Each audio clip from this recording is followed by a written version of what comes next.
నమస్తే. నందిపేట మండలం వెల్మల గ్రామంలో గ్రామ దేవతలకు ఆదివారం జలాభిషేకం చేశారు. వీడీసీ ఆధ్వర్యంలో గోదావరి నుంచి పవిత్ర జలాలను తీసుకొచ్చి గ్రామంలో దేవుళ్లకు జలాభిషేకం చేసి మొక్కులు తీర్చుకున్నారు. ఈసారి వర్షాలు సమృద్ధిగా కురిసి పంటలు బాగా పండాలని, గ్రామస్తులందరూ ఆయురారోగ్యాలతో ఉండాలని దేవుళ్లను కోరుకున్నారు.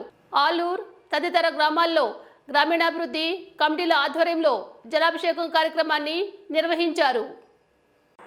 పవిత్ర గోదావరి నది నుంచి ప్రత్యేకంగా గంగా జలాలను తీసుకొచ్చి గ్రామ శివార్లో ఉన్న గ్రామ దేవతల వద్దకు వడగొడుగులతో డప్పుల వాయిద్యాల మధ్య ఊరేగింపుగా వెళ్లారు. గ్రామ దేవతలకు జలాభిషేకం, పూజలు చేశారు. సుర్బరియాల్ సర్పంచి సవిత, ఆలూరు సర్పంచి మోహన్ రెడ్డి, ఉప సర్పంచి Srinivas, Aluru society chairman Bhojareddy, Pipri society chairman Soma Hemanth Reddy, Surbariyal Aluru గ్రామాభివృద్ధి కమిటీ సభ్యులు Armoor vice MPP Bhojakala, MPTC Lakshmi, Rythu Bandhu Samithi జిల్లా డైరెక్టర్ ఆలూరు శ్రీనివాస్ రెడ్డి, టీఆర్ఎస్ నాయకులు మోహన్ రెడ్డి, అశ్విన్ రెడ్డి తదితరులు పాల్గొన్నారు. మొప్కాల్ మండల కేంద్రంతో పాటు నాగంపేట్, కొత్తపల్లి గ్రామాల్లో గ్రామాభివృద్ధికి కమిటీల ఆధ్వర్యంలో గ్రామస్తులు ఆదివారం గ్రామ దేవతలకు జలాభిషేకం నిర్వహించారు. గ్రామ కుల పెద్దలు పాల్గొన్నారు.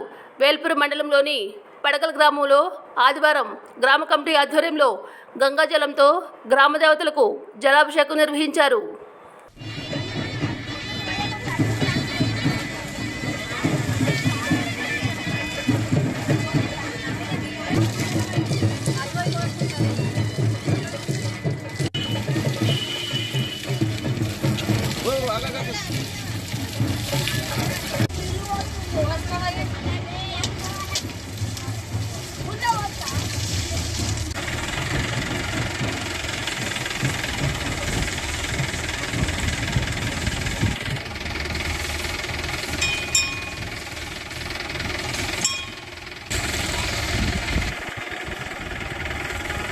ఆపదామ భర్తారం దాతారం సంపదాం లోకావిరామం శ్రీరామం భూయో భూయో నమామ్యహం.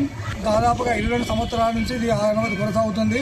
గోదావరికి వెళ్ళి గంగా జలాన్ని తీసుకుని వచ్చి ఆంధ్రస్వామి దేవాలయంలో పూజలు మొదలుపెట్టుకుని ఊర్లో ఉండే దేవాలయాలు గ్రామ దేవతలకు అభిషేకం చేస్తూ నృసింహ సాంబారం చేరుకుంటాము. అప్పటి నుండి 22 సంవత్సరాలు చేస్తున్నాము. ఇలాగే కొనసాగుతుంది. అప్పటి నుండి మా యొక్క గ్రామంలో కూడా వర్షాలు బాగా కురిసి దేశమంతా వర్షాలు బాగా కురిసి పాడి పంటలు వండి సస్యామలం అయిపోతుంది.